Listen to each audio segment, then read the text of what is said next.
علی نبی کے ساتھ ساتھ اکثر غزوات میں حضرت علی رضی اللہ تعالیٰ عنہ نبی علیہ السلام کے ساتھ تھے، اور پھر یہ کہ چونکہ رشتہ داری بھی ہے تو وہ بھی ایک موقع ہے، حضرت علی نبی علیہ السلام کی کفالت میں رہے تو یہ بھی ایک طرح سے ساتھ ہے۔ لیکن کچھ خاص مواقع ایسے ہیں جہاں نبی علیہ السلام نے حضرت علی کو ساتھ لیا، اور ان میں سے کچھ واقعات وہ ہیں جو مکی دور کے ہیں، کچھ مدنی دور کے ہیں۔ مکی دور میں جب بہت زیادہ مشکلات تھیں مومنوں کے لیے، اس وقت نبی علیہ السلام کے ساتھ کھڑا رہنا یہ آسان کام نہیں تھا۔ اس لیے آپ کو مکی دور میں منافق نہیں ملیں گے، مکی دور میں منافق نہیں ملیں گے، مومن ہیں یا کافر ہیں۔ مدنی دور میں منافقین بھی آگے، اوپر سے مسلمان ہیں، اندر سے کافر ہیں۔ ایک موقع تھا کہ نبی علیہ السلام نے حضرت علی رضی اللہ تعالیٰ عنہ کو ساتھ لیا اور جاتے ہیں بیت اللہ شریف میں، حضرت علی کو ساتھ لے کر بیت اللہ شریف نبی پاک علیہ السلام جاتے ہیں، اور کام ہے بت شکنی کا۔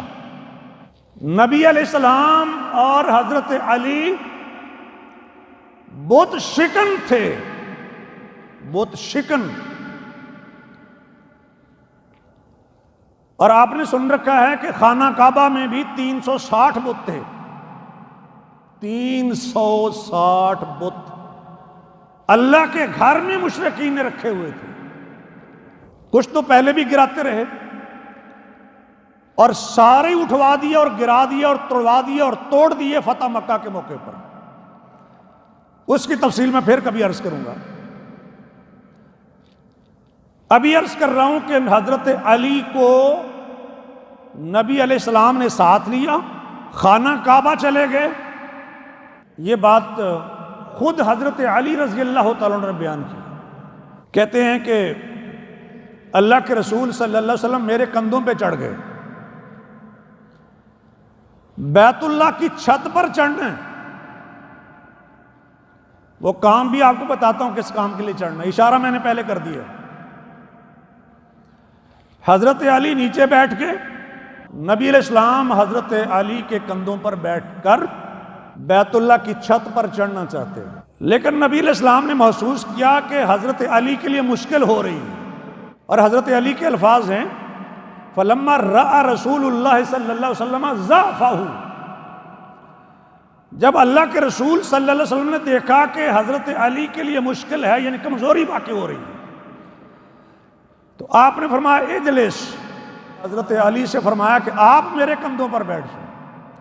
پہلے نبی علیہ السلام حضرت علی کے کندھوں پہ بیٹھے تھے، تو اس کے بعد نبی علیہ السلام خود بیٹھ گئے اور حضرت علی رضی اللہ تعالیٰ عنہ سے فرمایا اسعد علی من کے بیش، آپ میرے کندھوں پہ چڑھ جائیے۔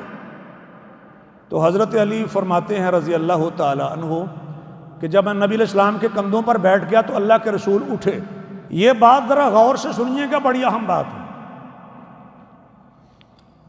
حضرت علی نبی علیہ السلام کے کندھوں پر ہیں، راکب دوش رسول۔ حضرت علی رضی اللہ تعالیٰ عنہ فرماتے ہیں جب اللہ کے رسول اٹھے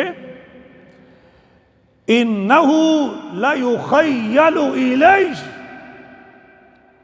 مجھے یوں لگتا تھا، یخیل خیال گزرتا تھا، میرے ذہن میں بات آتی تھی۔ کیا بات آتی تھی؟ بڑی اہم بات ہے۔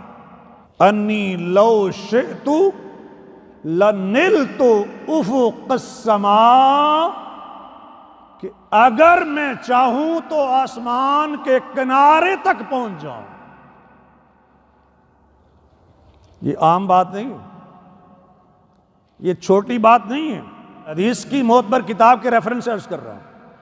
مجھے یوں لگتا تھا کہ میں تو آسمان کے کنارے کو جا چھوں گا، یعنی اس انداز سے میں اوپر اٹھ رہا ہوں. یخیل کے لفظ بتا رہے ہیں، یعنی عملاً ہوا نہیں ہے لیکن تصور یوں گزرا ہے، لگا یوں ہے. لَيُخَيَّلُ إِلَيْهِ، میں کعبہ پر چڑھ گیا، کعبہ کی چھت پر چڑھ گیا. اور ضرورت کے لیے خانہ کعبہ کی چھت پر چڑھنا بے ادبی نہیں ہے. آج بھی غلاف تبدیل ہوتا ہے، آپ وہ مناظر دیکھتے ہیں غلاف تبدیل کرنے کے.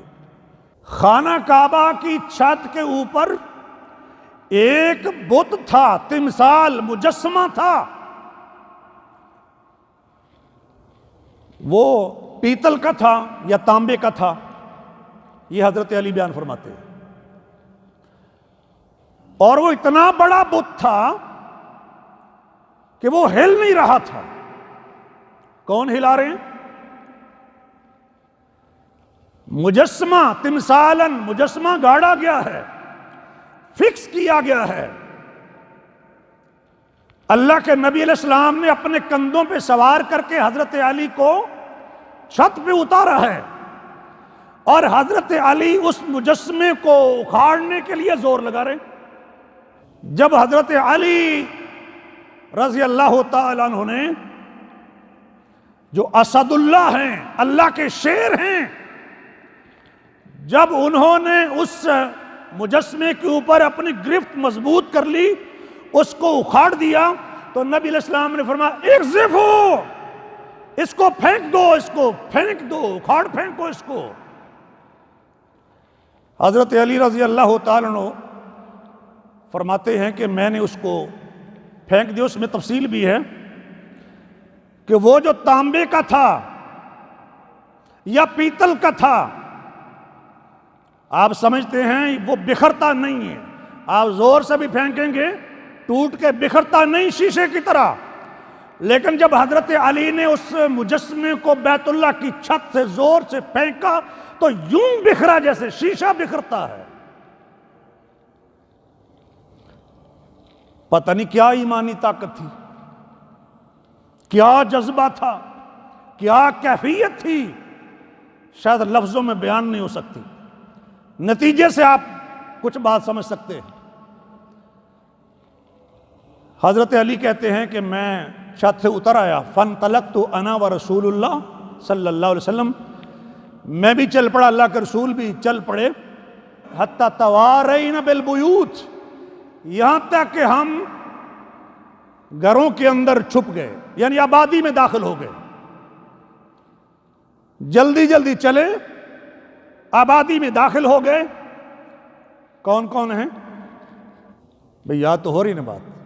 اللہ کے رسول ہیں، حضرت علی ہیں، علی نبی کے ساتھ ساتھ. انہوں نے یہ وجہ بھی بیان فرمایا کہ ہم جلدی جلدی آبادی میں کیوں چلے گئے. فرماتے ہیں یلقاہما احد من الناس، کہ کوئی بندہ مل نہ جائے، یعنی کوئی بندہ راستے میں نہ مل جائے، یا کسی کو پتہ نہ چل جائے کہ ہم نے یہ کام کیا ہے. مکی دور ہے نبی، کافروں کا وہاں پر راج ہے، اور جہاں کافروں کی حکومت ہو وہاں اس طرح کا کوئی کام کرنا ہو تو آپ سمجھتے ہیں یہ آسان کام نہیں ہوتا، اور تھوڑے ایمان سے بھی ایسا کام نہیں ہونے والا ہوتا. مضبوط ایمان سے یہ کام ہوتا ہے، کمزور ایمان سے اس طرح کا کام نہیں ہونے والا. ایک اور واقعہ مکی دور کا. حضرت علی فرماتے ہیں رضی اللہ تعالیٰ عنہ، کنت مع النبی صلی اللہ علیہ وسلم بمکہ، مکہ میں اللہ کے رسول صلی اللہ علیہ وسلم کے ساتھ تھا. علی نبی کے ساتھ ساتھ مکہ میں اللہ کے نبی کے ساتھ تھا. فخرجنا فی بعض نواحیہا، ہم بعض قریبی آبادیوں میں نکلے، قریبی علاقے میں نکلے، یعنی مکے کے آس پاس کے علاقوں میں. فَمَسْتَقْبَلَهُ جَبَلٌ وَلَا شَجَرٌ إِلَّا هُوَ يَقُولُ، جو بھی درخت یا پتھر نبی علیہ السلام کے سامنے آتا، ذرا دھیان سے سنیے گا، یہ بھی عام بات نہیں ہے، جس پتھر کے پاس سے اللہ کے رسول گزرتے، جس درخت کے پاس سے اللہ کے رسول گزرتے، اللہ ہوا یقولو، تو وہ پتھر بھی کہتا تھا وہ درخت بھی کہتا تھا السلام علیکہ یا رسول اللہ۔ ترجمہ تو آپ کو آتا ہی ہوگا، اے اللہ کے رسول آپ پر سلام ہو، السلام علیکہ یا رسول اللہ صلی اللہ علیہ وسلم۔ کون کہتا تھا؟ ہر درخت کہتا تھا السلام علیکہ یا رسول اللہ، ہر پتھر کہتا تھا السلام علیکہ یا رسول اللہ۔ اور ہم درختوں سے بھی گئے گزرے ہیں اور پتھروں سے بھی گئے گزرے ہیں کہ نبی علیہ السلام پر کثرت سے درود و سلام نہیں پڑھتے۔ یہ کثرت ہے نا، کثرت ہے سلام کی، درود و سلام کی کثرت کیجیے اس ہستی پر جن کا میں ذکر کر رہا ہوں۔ دو واقعات ہو گئے، تیسرا واقعہ حضرت علی فرماتے ہیں رضی اللہ تعالیٰ عنہ، مر بی رسول اللہ صلی اللہ علیہ وسلم، اللہ کے رسول صلی اللہ علیہ وآلہ وسلم میرے پاس سے گزرے اور مجھے کوئی تکلیف تھی۔ یہ ترجمہ کر لیں کہ میں بیمار تھا، وجہ ان کا لفظ ہے، کوئی دوسری حدیث میں لفظ ہے کن تو شاکین،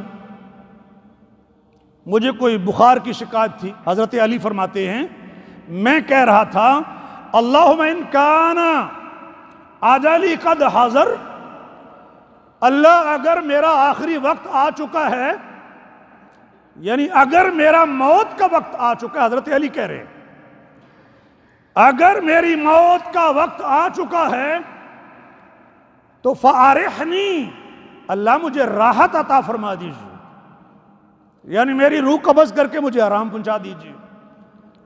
مومن کو اللہ سے حسن ظن ہوتا ہے نا کہ موت کے بعد اسے آخرت کی زندگی میں راحت ملے گی۔ فارحنی ایک بات ہوگی، دوسری وَإِن كَانَ عَاجِلًا فَارْفَعْنِي، اللہ اگر میری موت کا وقت نہیں آیا تو مجھے اٹھا دے، یعنی یہ بیماری تکلیف جس کی وجہ سے میں بستر پر پڑا ہوا ہوں مجھے اٹھا دیجیے۔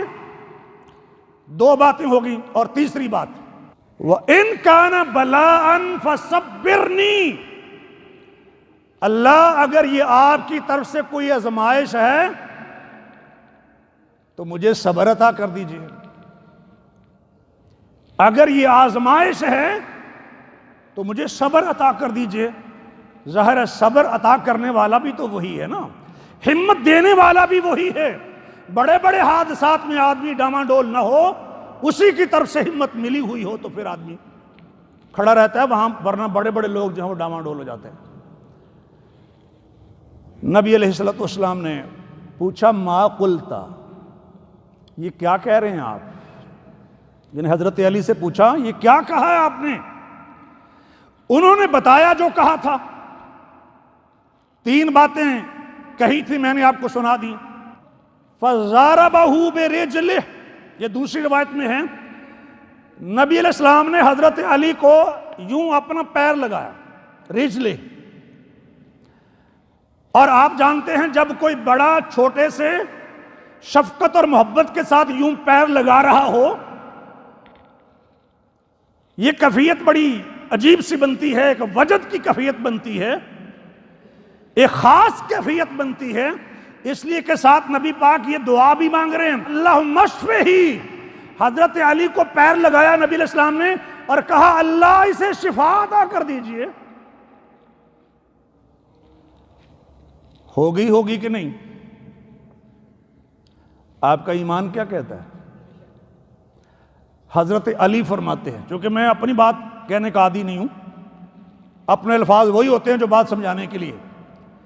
حضرت علی فرماتے ہیں کہ وہ دن اور آج کا دن مجھے کبھی وہ تکلیف نہیں ہوئی، وہ بیماری کبھی دوبارہ لگی، کیوں نہیں لگی؟ نبی پاک علیہ السلام نے دعا کر دی۔ علی نبی کے ساتھ ساتھ، یہ موضوع عرض کر رہا ہوں اور وقت ہمارے پاس تقریباً 5 منٹ اور ہے۔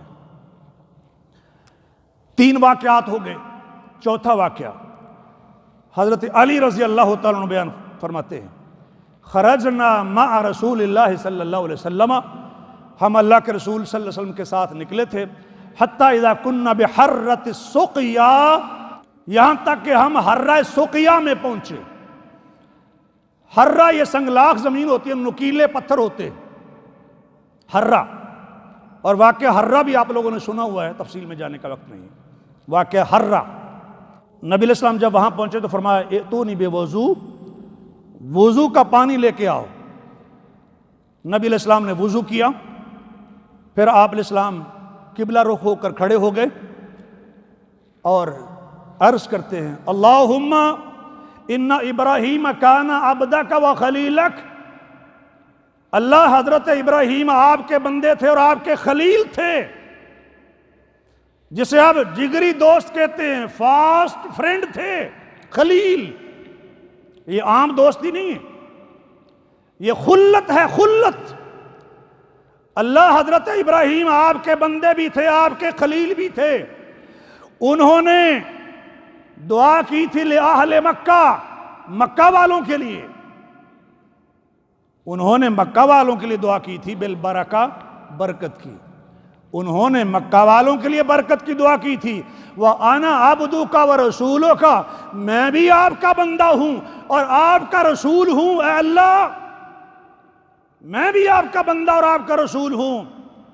أَدْعُوكَ لِأَهْلِ الْمَدِينَةِ، میں مدینہ والوں کے لیے برکت کی دعا کرتا ہوں۔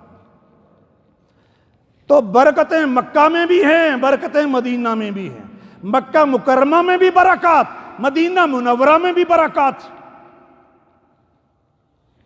اور وہ بھی پیغمبر دعا کرنے والے اور یہ بھی پیغمبر دعا کرنے والے، وہ بھی عظیم الشان پیغمبر دعا کرنے والے اور یہ بھی عظیم الشان پیغمبر دعا کرنے والے، برکات کیوں نہ ہوں حرمین شریفین میں، یعنی مکہ مکرمہ میں اور مدینہ منورہ میں برکات کیوں نہ ہوں؟ نبیوں کی دعائیں ہیں، نبیوں کی۔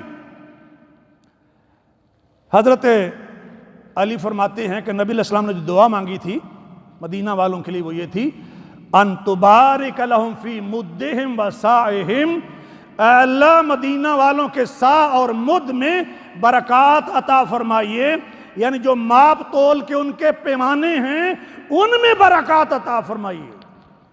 اور لوگ بھر بھر کے لیں، بھر بھر کے دیں، پیمانے بھرے رہے، اور ان ماپ تول کے پیمانوں میں اللہ مدینے والوں کے ماپ تول کے پیمانوں میں برکات عطا فرما دیجئے۔ مثلی ما بارکت لأہل مکہ مع البرکت برکتین، جتنی برکات آپ نے مکہ میں نازل فرمائی ہیں ان سے 2 گنا زیادہ برکات مدینہ میں نازل فرمائیے، اور ہر ایک برکت کے ساتھ 2 برکتیں، پہلے ڈبل برکت اور پھر ہر برکت کے ساتھ 2 برکات۔ یہ دعا کی نبی علیہ السلام نے مدینہ طیبہ کے لوگوں کے لیے۔ حضرت علی یمن سے احرام باندھ کے آئے تھے حج اور عمرے کا، نبی علیہ السلام نے بھی احرام باندھا تھا حج اور عمرے کا۔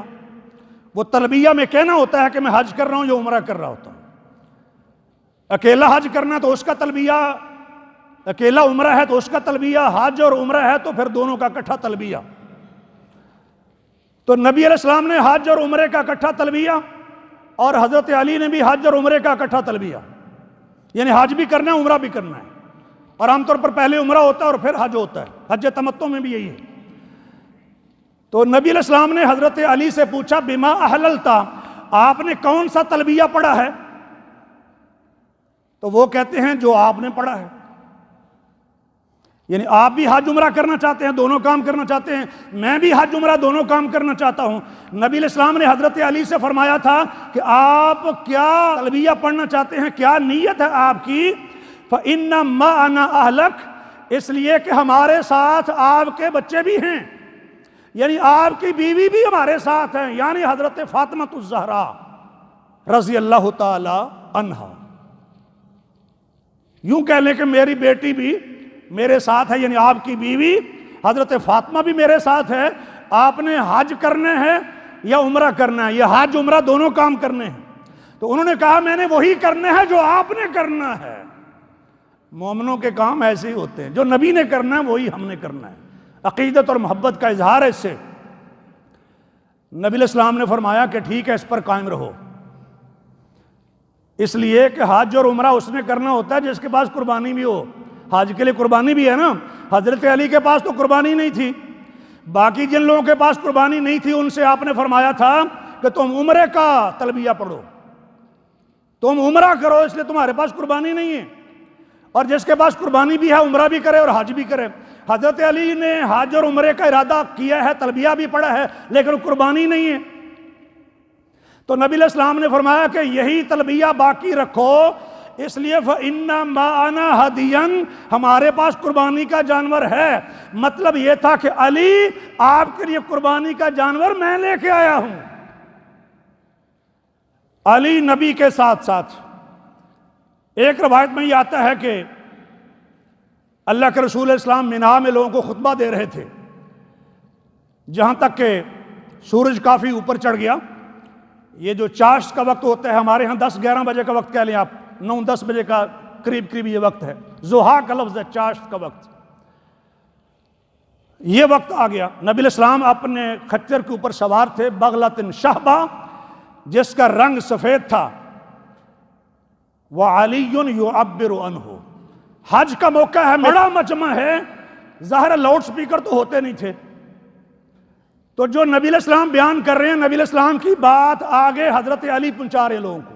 یعبر عنہ، کہ آپ کیا فرماتے ہیں، آپ کا خطبہ آگے لوگوں تک حضرت علی پہنچا رہے ہیں۔ علی نبی کے ساتھ ساتھ ایک روایت میں یہ لفظ بھی ہیں کہ کچھ لوگ کھڑے تھے، کچھ بیٹھے تھے، بڑے مجمع میں ظاہر ہے سب لوگوں کا نہ بیٹھنا ممکن ہوتا ہے، نہ کھڑے ہونا ممکن ہوتا ہے، کوئی بیٹھ گیا کوئی کھڑا ہے، آپ نے کوئی سختی نہیں کی، آسانی رکھی۔ نبی علیہ السلام جب آخری ایام میں تھے، مرض الموت میں تھے، آپ نے وہ لمبی روایت سنی ہوئی ہے، آپ غسل کرنا چاہتے تھے، پانی رکھنے کا آپ نے حکم دیا، لیکن آپ پر بے ہوشی طاری ہو جاتی تھی، اور جب بھی ہوش آتا تو پوچھتے اصلی الناس، لوگوں نے نماز پڑھ لی ہے؟ اور یہ الفاظ نبی پاک علیہ السلام نے 4 مرتبہ فرمائے۔ جو ہی ہوش آیا اصلی الناس، لوگوں نے نماز پڑھ لی ہے۔ پھر ہوش آیا، بے ہوشی طاری ہونے کے بعد پوچھا لوگوں نے نماز پڑھ لی ہے؟ مسلمانوں توجہ فرماؤ، اس پیغمبر کے ماننے والے ہم، کہ جو ہی ہوش آیا لوگوں نے نماز پڑھ لی ہے، یعنی نماز کی فکر ہے۔ ہوش ہو اور مومن نماز کی فکر نہ کرے اور اس پیغمبر کا ماننے والا ہو، یہ سوچنے والی بات ہے۔ جب بھی ہوش آیا اصل الناس، لوگوں نے نماز پڑھ لی ہے۔ حضرت عباس اور حضرت علی کے کندھوں پر ہاتھ رکھ کر، ان کے کندھوں پر ٹیک لگا کے آپ مسجد میں آئے تھے، جبکہ حضرت ابو بکر نماز پڑھا رہے تھے۔ نبی علیہ السلام نے ان کی ڈیوٹی لگائی ہوئی تھی مرض الموت میں، نبی کے ساتھ ہے حضرت علی۔ اس حالت میں جب آپ خود چل نہیں سکتے تھے، اس حالت میں بھی 2 صحابہ کے کندھوں پر، اپنے 2 قریبیوں کے کندھوں پر، ایک چچا ہے اور ایک دوسرے چچا کا بیٹا ہے، علی ابن ابی طالب ہیں، اور ایک عباس بن عبد المطلب ہیں، ان کے کندھوں پہ ہاتھ رکھ کے نبی علیہ السلام آئے ہیں۔ آپ نے فرمایا اجلسانی الی جنبہ، ان دونوں سے فرمایا، حضرت عباس اور حضرت علی سے فرمایا کہ مجھے حضرت ابوبکر کے پہلو میں بٹھا دیجئے، یعنی وہ نماز پڑھاتے ہیں، پڑھاتے رہیں، اور مجھے ان کی سائیڈ پر آپ بٹھا دیجئے۔ یہ صحیح بخاری کی روایت ہے۔ آخری بات، حضرت علی نبی علیہ السلام کے ساتھ ساتھ جب نبی علیہ السلام کی تدفین کی جا رہی تھی، وہ لوگ جو نبی علیہ السلام کی مبارک قبر میں اترے تھے آخری وقت میں، ان میں حضرت عباس تھے، حضرت علی تھے، اور حضرت فضل بن عباس تھے۔ حضرت عباس، فضل بن عباس اور حضرت علی بن ابی طالب، یہ لوگ نبی علیہ السلام کی قبر میں اترے، علی نبی کے ساتھ ساتھ۔ اللہ ہمیں بھی اپنے پیارے پیغمبر کا ساتھ نصیب فرمائیں۔ وآخر دعوانا الحمدللہ رب العالمین۔